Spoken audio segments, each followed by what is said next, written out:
Welcome to another episode of Stories from the Edge of Life. We once again have a very special guest, Dr. Stephen Norris. Hi, Dr. Norris. Hi, thanks for having me today. Dr. Norris, would you mind introducing yourself again to our audience? Sure, absolutely. My name is Stephen Norris. I practice general internal medicine in Amarillo, Texas, USA. I've been in private practice for almost 18 years and have known Dr. Baradwaj for longer than that. So we were residents together and have been fast friends since. Thank you. And I'm Parag Bharadwaj. I'm a palliative care physician in the US. So, Dr. Norris, I just wanted to pick your brain on, the transition that, we make as clinicians, and, we are humans too. We observe things and we witness a lot in our professional careers. And I remember when we were training together, the focus was a lot on the science of things.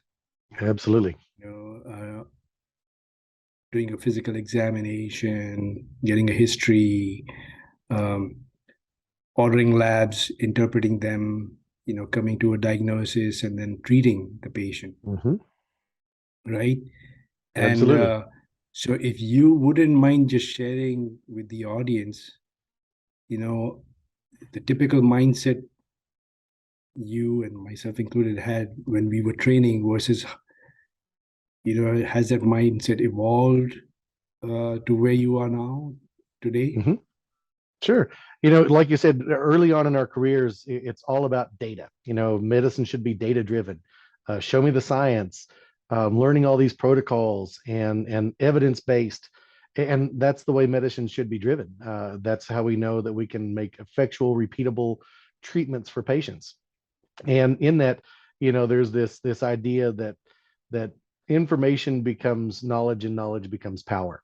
And I think that oftentimes early on in your career, it's easy just to see a patient as a body, as a set of numbers, as a set of labs, an X-ray.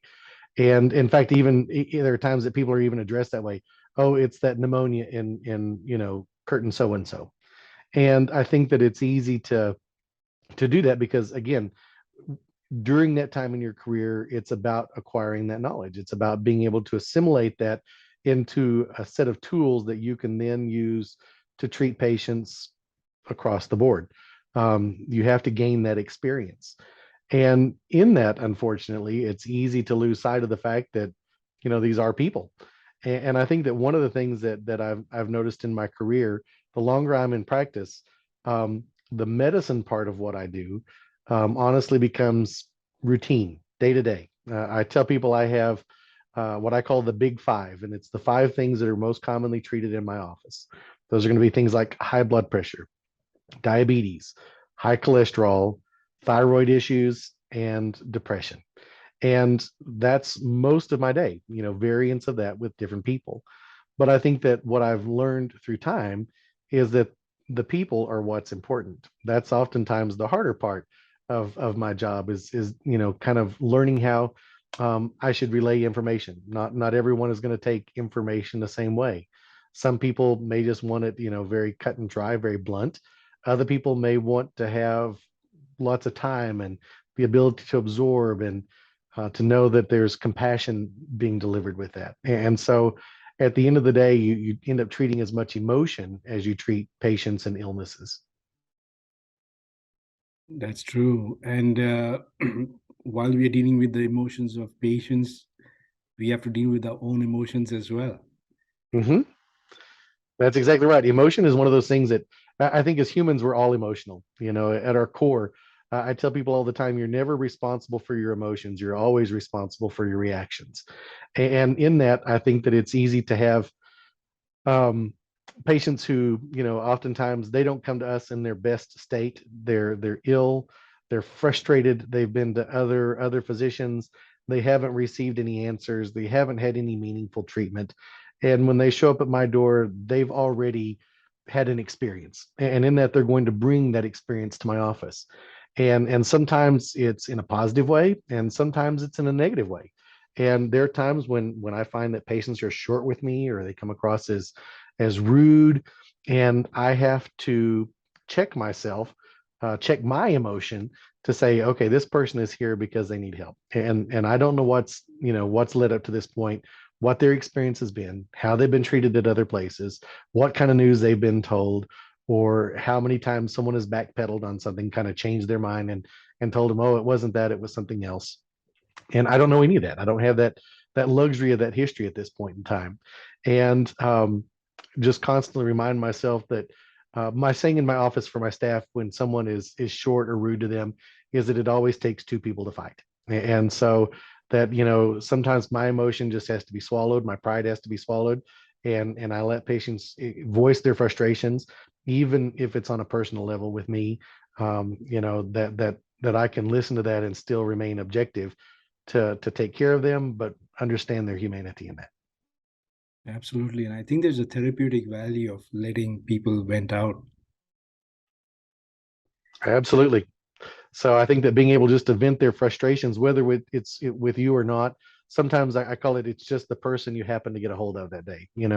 If you've been dealing with customer service ever, if you get to some person, they may have no power whatsoever to solve your problem, but that's the ear that's lent itself to your voice. And I think that that's oftentimes what I have to remind myself with patients is that I'm just the ear that's listening today, and it's going to remain just at that, and I'm not going to take it personally. All right.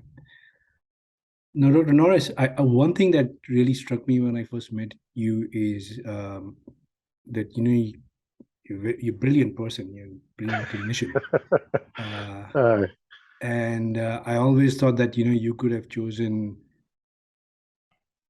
to leave your native city and go out and venture out and become the greatest XYZ, whatever you wanted to be, sure. right? And you, however, chose to not pursue those options, which at that time when we were younger, I was like, why is he not so career oriented? He could do anything he wants to. And I really appreciate and admire that you actually chose to be closer to your home, with family, and make the best of the desire to serve people in your community, Sure, absolutely. right? So would you just I know we've not touched upon this issue even on a personal level. I hate to put you on the spot during an interview that's being recorded, but you seem to have had your priorities right at a very young age. Because we get carried away, when you have opportunities to further your career and so forth. So would you mind sharing a glimpse of what was going on through your mind? Sure, be happy to. So early on in my medical career, I went to medical school thinking I was going to find something and fall in love with it. And whether that was going to be surgery or whatever, I didn't know. But I thought that I would encounter something that it would be my passion. And what I found was that was not the case. There were two things that I knew I really did not want to do.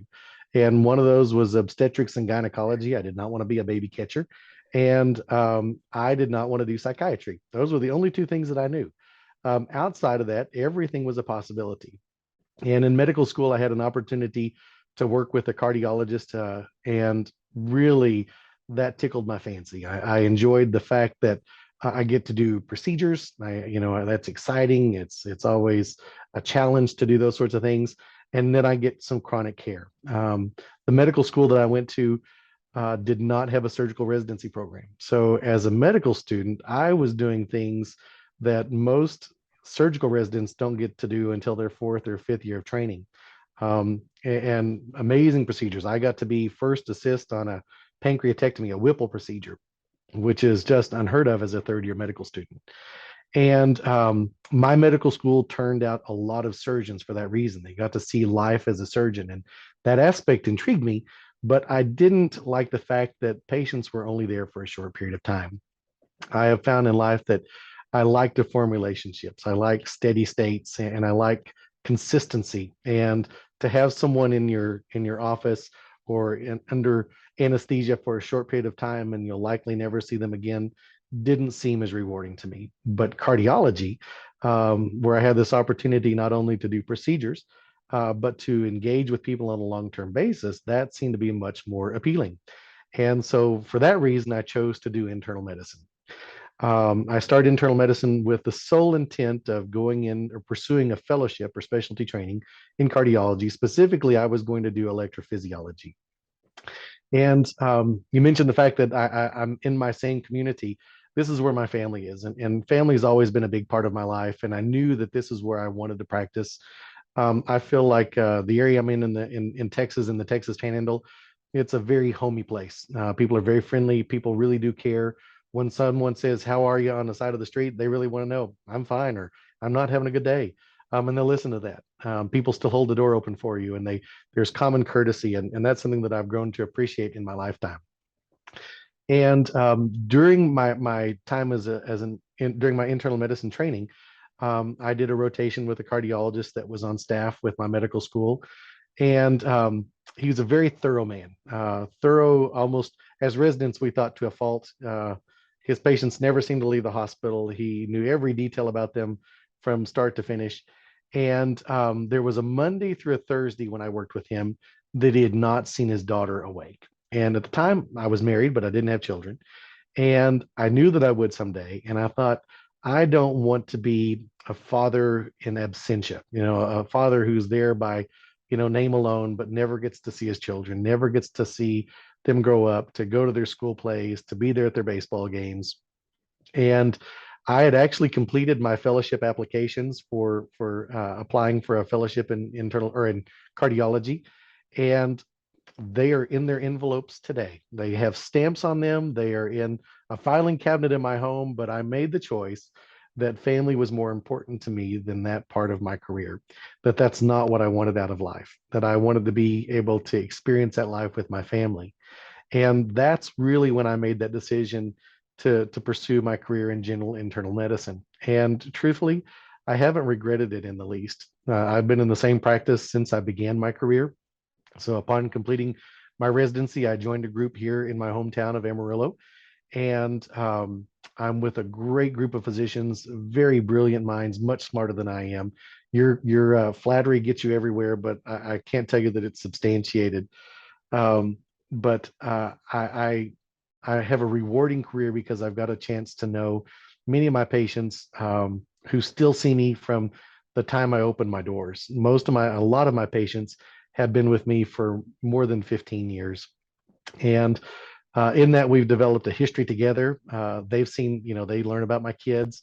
There's not a day goes by that at least 10 people don't ask me about how my kids are doing or where they're at in school or when they graduate this year, where they're going to college.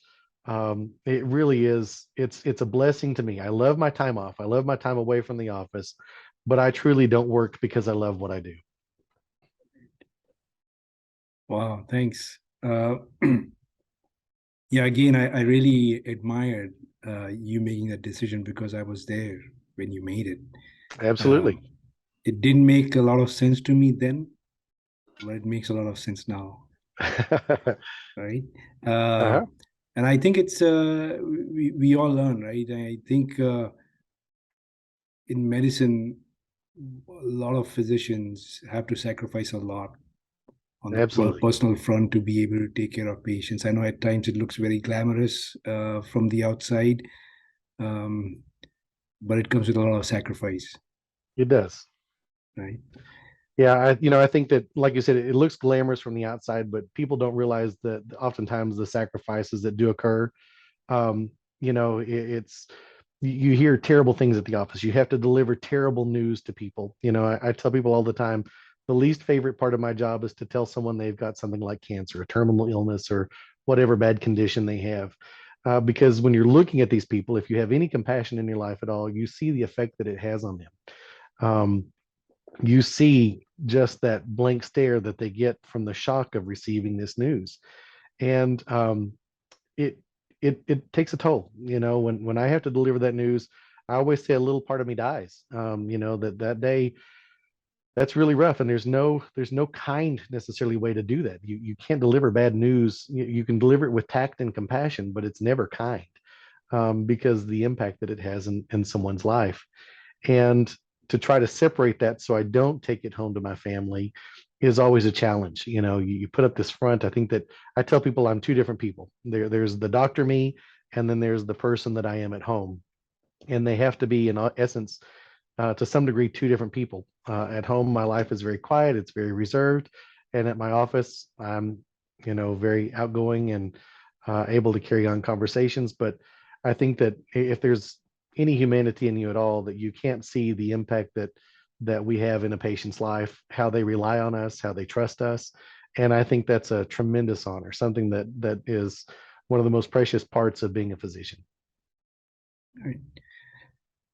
Yeah, and you mentioned times when you have to share news where things are not going the way you would want to for your patients, but then there are also Mhm. times when things turn around. And how big of a gap is it for you? I mean, do you get overly excited when you get to share good news and Oh, you absolutely. I'm right there with them. I'll clap and I'll raise my hands, and that's the best. When someone has the success, they've had a breakthrough in a treatment, or they've made a personal change in their life that has impactful uh, consequences in their health.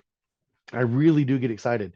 And again, my patients I've seen for years. And so they know about my family, but I know about their family. And I hear that, their grandkid, won a big tournament, or they were accepted to medical school, or they're getting married.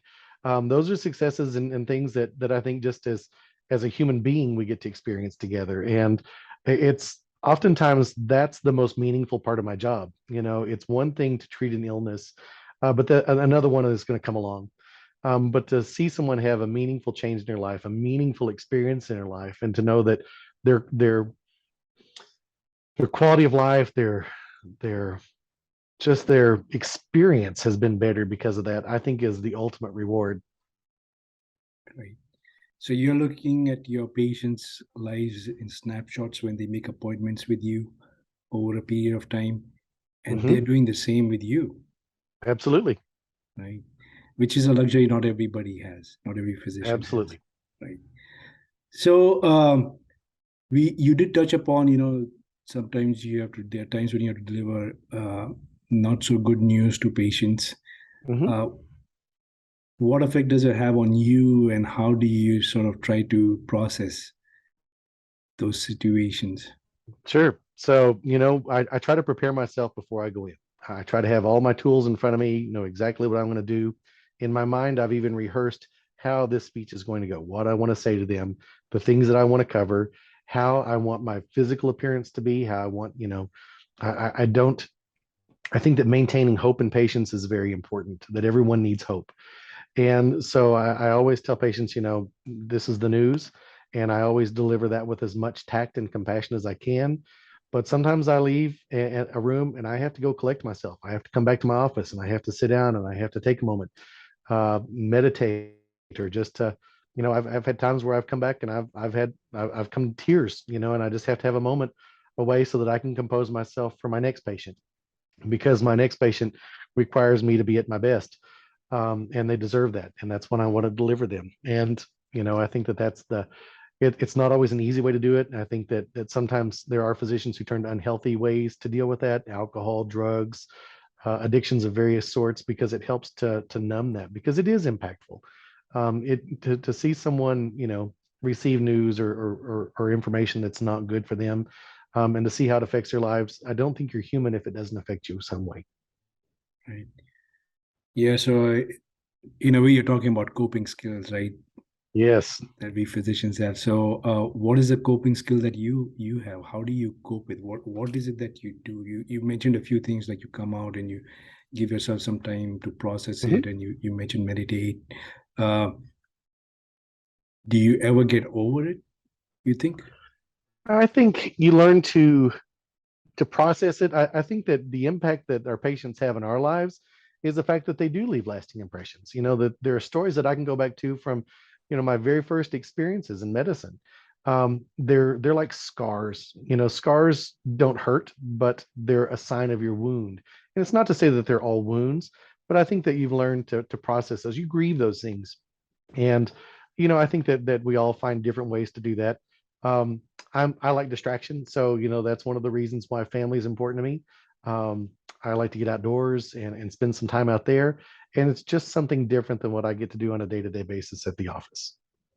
Yeah, you really made a very important point. I think we grieve too, Absolutely.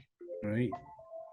And yeah, I wonder if that has been studied amongst physicians. Um, I'll find out.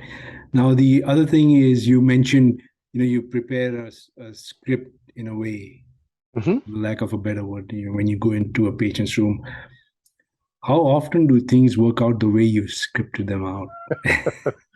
Well, it's more of an outline. I try to make sure that I cover at least all of those, but I never fail to be surprised. I had an episode on Halloween where I dressed up in a costume to come to work, and I like to do that just to provide a different, sense of, experience for the patients, mainly for my office staff. It's just a day to have a little bit of fun, and I dressed up as someone who had like a nightmare where you find yourself at work and you're still in your pajamas and you haven't done your hair and no one seems to notice. So literally I came to my office wearing pajama pants and a comical t-shirt, and I made sure my hair was messy. And my very last patient for the day was someone was here who was here to receive biopsy results. I didn't realize that they were on my schedule. And just before I went to see them, I saw who it was and what they were here for, and I was immediately mortified. And I thought, oh my gosh, my appearance today is so inappropriate. And this is not a situation to be making light of. It was someone that I had to deliver the news that they had cancer. And so I went in and immediately sat down and apologized. I am so sorry for my appearance for what we're here for today, but I just wanted to let you know that this is what your biopsy results showed. And at the end of the day, she left laughing. Here we just delivered terrible news. She was going to have, cancer treatments coming up. But through our experience, she says, I understand. She says, this is your appearance is not off-putting to me. And she said, I know you're not making light of my situation. She said, but if life is too short not to laugh, those were her words. And I thought that's pretty wise. And at the end of the day, I think she ended up making me feel better than I made her feel. But I think that that's part of what patients can do for you. That not every experience of delivering bad news is just about them, and patients are very strong. What I marvel at more than anything is how when patients receive news like that, that they take it much better than I did going into the room. That I thought this is going to be the ultimate bad experience, and at the end of it, they're okay. They have hope. They have a plan. They can deal with this because I've found that what we fear most in life is the unknown, and now they know something. They've gone through the unknown. They've dealt with having a spot found and not knowing what it was, and they've dealt with having a biopsy and not having results, and they're just relieved to have some sort of news, some solid ground to stand on. And I think that that's again, just goes to show the true fear in life is just unknown. Right, and I agree with you. I think sometimes I'm really stunned by, you as a physician are expected to provide comfort to your patient, but it's not rare actually that the patient actually ends up providing you comfort, Absolutely. Absolutely. through their words or the things that they do for you. Hmm. Right? Uh, we also spoke about a little bit before we started this recording, and that was how sometimes patients, and experiences with them keep us humble. And you had mentioned a gentleman who came in with after a pneumonia and had fluid around the lungs. Would you mind just sharing that with our Sure. audience before we wind up? Yeah. So I had a patient who had had a pneumonia and came in, and during the course of their hospitalization, they were noted to have a small pleural effusion or fluid collecting around the lung. And so part of follow-up is that we repeat the chest x-ray, and it had not resolved. They were continuing to have some shortness of breath. So we followed up a couple weeks later, repeated the chest x-ray again, and it had actually grown. And so we began to have the discussion about whether or not we should consider having this fluid drained away from the lung. Um, and the patient outright asked me, could this be lung cancer? And you can have this fluid collection because of cancers in the lungs, but this person had no history that would, no history that would predispose into lung cancer. They were not previous smokers. They didn't have environmental exposure or occupational exposure that would predispose them to having lung cancer. And so I said, no, there's no way this is lung cancer. Felt very confident in that. And we left that appointment with the decision to give this another week or two and repeat the chest x-ray. And if it was not resolving or had collected more, that we would go ahead and get this fluid drained away.